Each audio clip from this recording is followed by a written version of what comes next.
প্রিয় দর্শক, আমরা এখন উপস্থিত হয়েছি চরমোনা ইউনিয়নের কৃতি সন্তান বিশিষ্ট শিক্ষাবিদ, চরমোনা ইউনিয়নের জবেদ আলী ইনস্টিটিউটের প্রাক্তন শিক্ষক জনাব বঙ্কিমচন্দ্র হালদারের স্যারের সম্মুখে। তো স্যার থেকে আমরা যে বিষয়টি জানতে চাই যে স্যার যেহেতু প্রবীণ মানুষ এবং আমরা জানতে পেরেছি যে ৭১-এর বীর মুক্তির যুদ্ধের সময় ওনারা এখানে সংখ্যালঘুরা চরমোনা বিশা হুজুরের বাড়ি ওনারা যাতায়াত ছিল, ওনারা গিয়েছেন ১৯৭১ সালে বীর মুক্তিযুদ্ধের সময়। চরমোনায় মরহুম দাদা হুজুর মাওলানা এসাক রহমতুল্লাহ আলাই এবং ফজলুল করিম রহমতুল্লাহ আলাই, ওনাদের কী ভূমিকাটা ছিল, উনি মুক্তিযুদ্ধ এবং পাকিস্তান কোন দিকে ওনাদের কী কার্যক্রম ওনারা পরিচালনা করেছেন, কী ভূমিকা রেখেছেন, আমরা একটু স্যারের কাছ থেকে এখন শুনবো ইনশাআল্লাহ। স্যার একটু খুলে বলেন। ৭১ সালে যখন পশ্চিমা হানাদার বাহিনী বাংলাদেশে প্রবেশ করলো এবং প্রবেশ করার পরে নির্যাতন আরম্ভ হয়েছে, কিন্তু অনেক আমরা হিন্দুরা যাই ইসাক মাওলানার ওখানে গেছি এবং অনেকেই এর ভিতরে চেয়েছে যে আমি মুসলমান হব। তখন ইসাক মাওলানা সাহেব এই কথাই বলেছে যে এ দেশ স্বাধীন হবে যদি তোমরা মুসলমান হও, স্বাধীনের পরে আমি করব, কিন্তু এদের স্বাধীন হবে। ইসাক মাওলানা সাহেবের কথাই এই ছিল এবং আমরা সেখানে যেভাবে আমাদের থাকা সম্ভব সেইভাবে তিনি আমাদের রাখছেন। উনি মুক্তিবাহিনী বা মুক্তিযোদ্ধাদের সাথে উনি কী ধরনের একটা সম্পর্ক ছিল। মুক্তিবাহিনীরা ওখানেও যেত, আমার বাড়িতেও মুক্তিবাহিনীরা ছিল, আমার বাড়িতেও মুক্তিবাহিনী ছিল এবং মাঝে মাঝে ওরা সেই পীর সাহেবের ওখানেও যেত। আমরা যতটুকু শুনছি ওখানে নাকি লঙ্গরখানা খুলেছিলেন। হ্যাঁ, লঙ্গরখানা খুলেছিল হিন্দুদের জন্য। আচ্ছা আচ্ছা, একটু বলেন কীভাবে। হিন্দুরা যেভাবে যা খায় সেইভাবে হিন্দুদের জন্য হিন্দুরাই পাক করিয়া খাইতো এবং ইসাক মাওলানা সাহেব তাদের আস্থা দিয়ে রাখত, যাতে একটা বাহিনী দেশের ভিতর ছিল পশ্চিমাদের সাহায্য করত, তারাই হিন্দুদের উপর নির্যাতন বেশি চালাতো।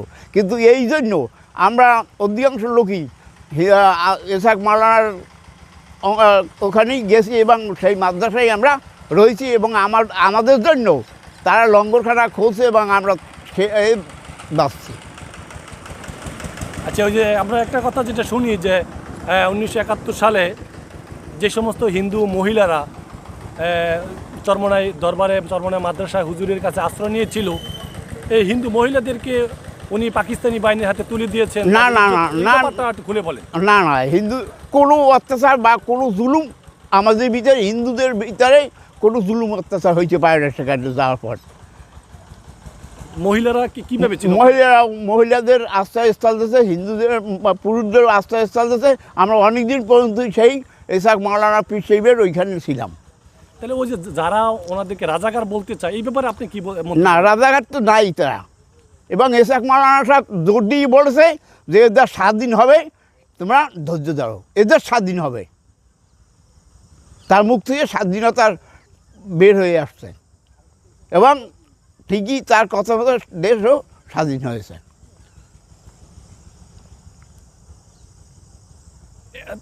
ওনার কোনো স্মৃতিচারণ কি আপনি করতে পারেন? আপনি সরাসরি দাদা হুজুরের সাথে কোনো কথাবার্তা হয়েছে, আপনাদের সাথে কেমন ব্যবহার করছে একটু যদি বলতেন। কথাবার্তা হয়েছে কি, আমি ছোটো সময় আমার দিয়ে বলি, আমি ছোটো সময় পড়াশোনা আরম্ভ করলেই ঘুমাইতো, ঘুম আসতো।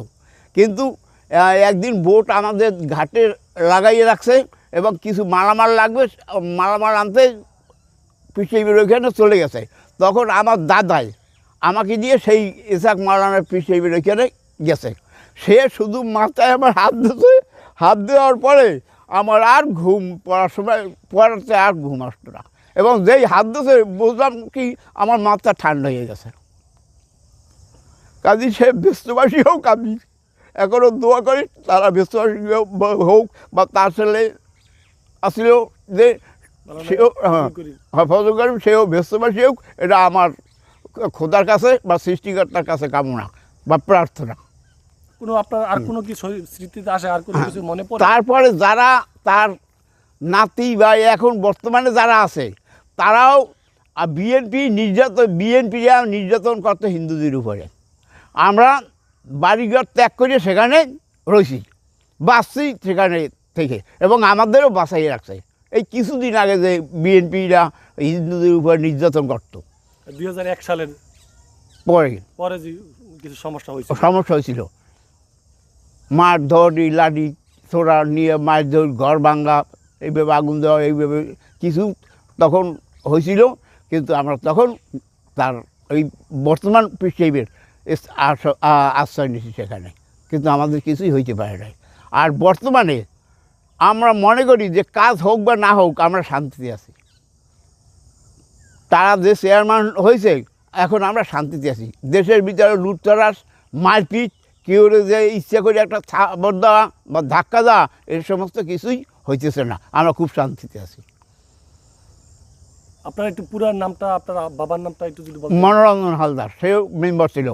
আপনার পিতা 65 সালে মেম্বার হয়েছিল পাকিস্তান পিরিয়ডে। আচ্ছা আচ্ছা। এবং মনোয়ার মাওলানা সাহেব হয়েছিল চেয়ারম্যান। তাই আপনাকে অশেষ ধন্যবাদ আমাদেরকে সময় দেওয়ার জন্য, সত্য কথাগুলো উচ্চারণ করার জন্য। ভালো থাকেন, আমাদের জন্য দোয়া করবেন।